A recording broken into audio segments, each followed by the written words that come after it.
ఏదైతే దీని లక్ష్యం యువకుల చేత మనం మాట్లాడుకోవాలనుకున్నాం చాలా మంది ఉత్సాహంగా ఉన్నారు. అందరూ దయచేసి గమనించండి. మనం లంచ్ తర్వాత కూడా ఈ చర్చ కొనసాగుతుందని మిమ్మల్ని మీరందరూ సహకరించాలని అభ్యర్థిస్తూ ఇప్పుడు మన కారం శివాజీ గారి నాయకత్వంలో టీవీ రావు గారి నాయకత్వంలో మానమహల్లో పనిచేసినటువంటి శ్రీ సిహెచ్ మంగరాజు గారు మాట్లాడుతున్నారు.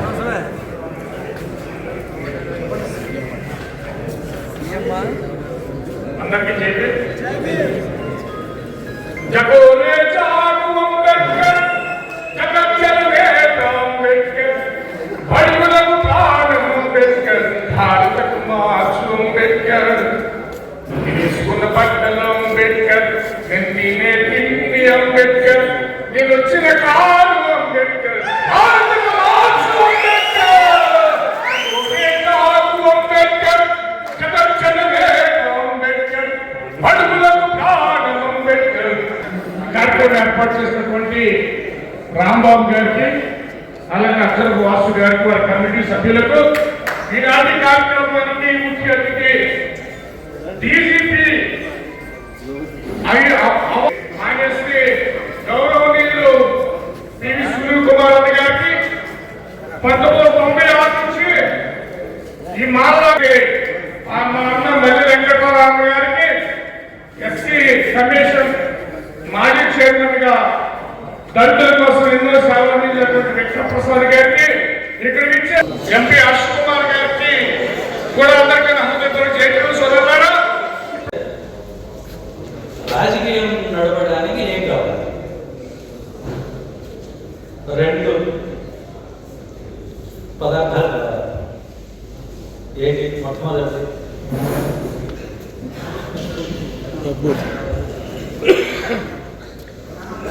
డబ్బు. డబ్బు లేకపోతే రాజకీయం ఏమిటి? డబ్బు లేని రాజకీయం రాష్ట్రాలు ఉన్నాయి. మీరు ఆశ్చర్యపోతారు చెప్తే. నేను స్వయంగా చూశాను. పశ్చిమ బెంగాల్ ఉంది. నేను అక్కడ ఎలక్షన్ అబ్జర్వర్గా వెళ్ళాను. అప్పుడు ఫస్ట్ టైం మమతా బెనర్జీ గారు లెఫ్ట్ దింపి అధికారంలోకి రాబోతున్నారు డైరెక్షన్. నేను కలకత్తాలో ఊరికి అట్లా బయట తిరుగుతా ఉంటే ఒక చోట ఒక ఆవిడ సెక్వర్స్ వేసుకుని తెల్ల చీరది పెట్టుకొని మాట్లాడుతూ ఉంటారు. పొట్టిగా ఉంటారు. నేను పోయి చూస్తే ఇక్కడ మధ్యలో జనం పెద్దగా ఏమంది 20 మంది ఉంటారు. అదే ఇక్కడ చూస్తే ఆవిడ ఉంది. ఎవరు అంటే చూసినట్టుందంటే మమతా బెనర్జీ గారు అన్నాడు. తృణమూల్ కాంగ్రెస్ మమతా బెనర్జీ అన్నాడు. కాక వాళ్ళు అలాగే మాట్లాడతారు కదా.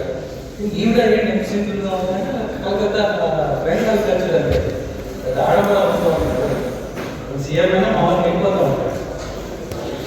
అక్కడ డబ్బులు తీసుకోకుండా ఓటేస్తారు. చాలా మంది అంటారు కాంశీరామ్ గారు ఉత్తరప్రదేశ్లో డబ్బులు తీసుకో ఓటేయటం తీసుకో. కాబట్టి కాంశీరామ్ గారు అక్కడ బిఎస్పీ త్యాగలిగాడు, మాయావతి గారు త్యాగలిగాడు. ఇక్కడ మనం ప్రెస్టీజ్ వచ్చారు. అడిగేతో మాకు ఇవ్వాలి. మేము మనుషులు కదా. మేము చచ్చిపోయామా? లెక్కలేదా? అడగలేదా? మన మిత్రులు ఎమ్మెల్యే చెప్తున్నాడు, మీరు మనకి ఓటేసేవాళ్ళు కూడా మనం వెళ్ళి ఇవ్వకపోతే అది అవమానకరంగా ఇక్కడ రాదు. వాళ్ళకి మిగతా వాడికి 500 తీసుకెళ్ళి 100 మర్యాద చూపించడానికి. ఈ పరిస్థితుల్లో మనం ఉత్తరప్రదేశ్లోనో బెంగాల్లోనో సిద్ధాంతం కోసం నాయకుడి కోసం ఓటేసే పరిస్థితి ఉంది. ఇక్కడ బట్ ఫస్ట్ కావాల్సింది డబ్బు. ఎందుకంటే చాలా మంది నేను కలుస్తూ ఉంటాను. వాడికి అందరికీ పనిచేయాలని ఉంటుంది.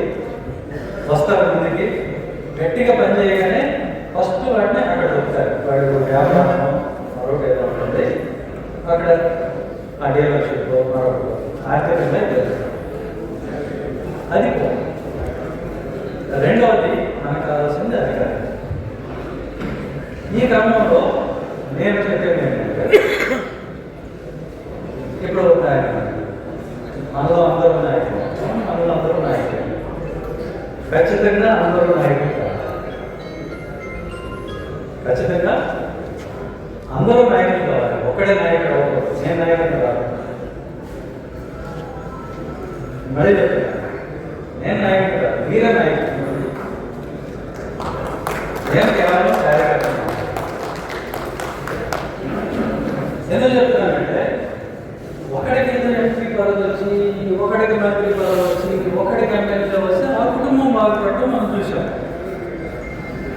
అట్లా కాదు కదా, అధికారం అందరికీ అందాలి. అందుకని కట్టివాడ పంచాయతీ అన్నది 3,500 పంచాయతీలు వస్తే 3,500 మంది సర్పంచులు వస్తారు, 3,500 మంది నాయకులు అవుతారు, 3,500 మంది చేతిలో ఎప్పుడు అధికారం ఉంటుంది. నీకు ఆఫీస్ ఉంది కాబట్టి నీకు అక్కడ బ్యాంక్ అకౌంట్ ఉంటుంది. ఎస్సీ సప్లై 20,000 కోట్లు, దానిలో నుంచి 7,000 కోట్లు ఇస్తే ప్రతి పంచాయతీకి 2 కోట్లు సంవత్సరానికి 5 సంవత్సరాలు పెడతారు. అదే ఎస్సీ సప్లై గురించి మనం మాట్లాడాం. ఎవరికి అదో పాపిస్తుంది దాని గురించి మాట్లాడు. ఏం మాట్లాడతాం పొద్దున్న అక్కడ చంపేసి మీటింగ్ నరికేశారు. ఇదే ఎందుకు నరికాడు? నీ దగ్గర డబ్బులు లేవు కాబట్టి, నీ దగ్గర అధికారం లేదు కాబట్టి. అవి రెండు మనం సమకూర్చుకున్న రోజు అప్పుడే తింటారు. ఇప్పుడు మనకి ఉండి సమస్య అదే కదా. అక్కడ ఉందని చెప్పారు. అదే గ్రామంలో అదే పెద్దపేట దళిత పంచాయతీ అనుకోండి, గ్రామ సభ తీర్మానం చేయకుండా అక్కడ ఎవరైనా అడుగు పెట్టగలరు? గ్రామ సభ తీర్మానం లేకుండా అనుమతి లేకుండా అక్కడ ఎవరైనా పెట్టగలరు? ఇదేం మనం పంచాయతీ మన కాదు. ఒకవేళ అక్కడ రిజర్వ్ క్యాండిడేట్ ఉన్నా కూడా అతను డమ్మి. కాబట్టి దళితవాడ పంచాయతీ అయిపోతుంది మాత్రమే నిజమైన దళిత నాయకత్వం వస్తుంది తప్ప అదర్వైజ్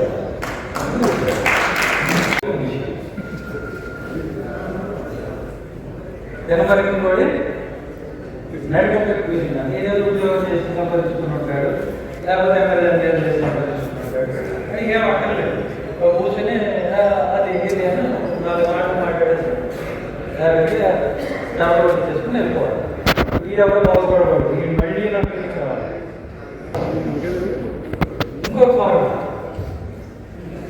నేనెమ్మెల్యే మంత్రి, నాకు చంద్రబాబు నాయుడు గారు తెలుసు, చంద్ర నాకు జగన్మోహన్ రెడ్డి గారు తెలుసు, మా అమ్మాయి మా కోడలు వీళ్ళందరూ మళ్ళీ ఎమ్మెల్యేలు కావాలి కదా, ఎమ్మెల్సీలు కావాలి కదా, మంత్రులు కావాలి కదా, మళ్ళీ ఆడపిల్లలు కావాలి కదా. ఈ దళితవాడ పంచాయతీ అయితే ఒక్కొక్క నియోజకవర్గంలో 50-60 మంది నాయకులు అయినప్పుడు 50-60 పంచాయతీలు ఉంటాయి దళితవాడు. 50-60 మంది సర్పంచుల నుంచి పెట్టుబడి 10 మంది వస్తే 4 సీట్లు రాకు, అబ్బాయికి రాకు, అమ్మాయికి రాకు, గోడవకి పెడతారు. నా మనవాడు భవిష్యత్తు ఏమైపో అందుకని లేదా పంచాయతీ ముందొస్తారా పట్టాలి, ముఖ్యమంత్రి అవ్వాలి. చాలా బాగా చెప్పారు.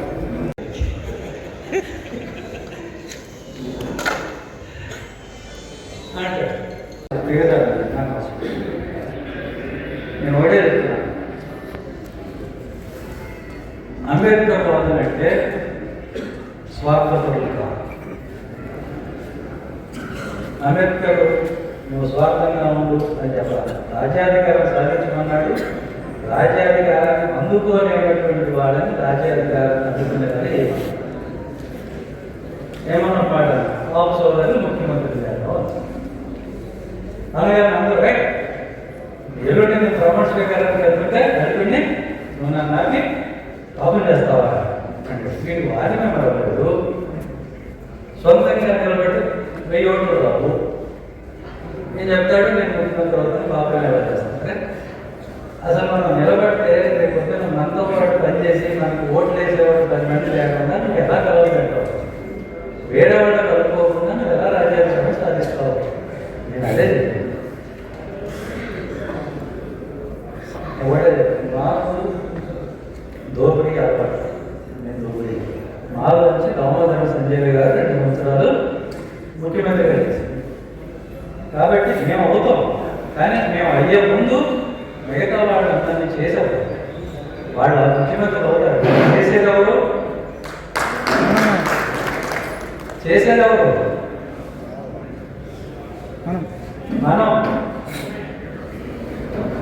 రేపు కాపు ముఖ్యమంత్రి అయినా చేసేది మనమే, బీసీ ముఖ్యమంత్రి అయినా చేసేది మనం ఇంకోటి చెప్తున్నా, ఇప్పుడు దర్శకుడు చెప్తున్నా, రొమ్మలో చెప్తున్నా, మళ్ళీ రాసుకోండి.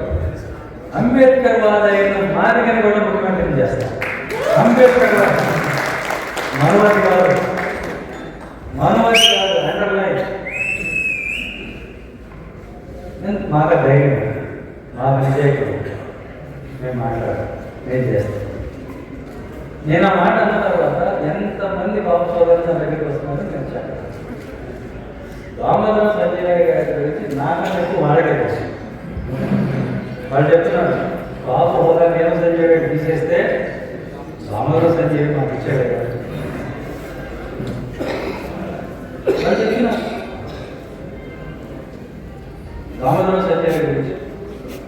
బాబుకి ఎంతో మేలు చేసే నాయకుడు ఎవరైనా ఉన్నాడంటే దామోదరం సంజయ్ గారు.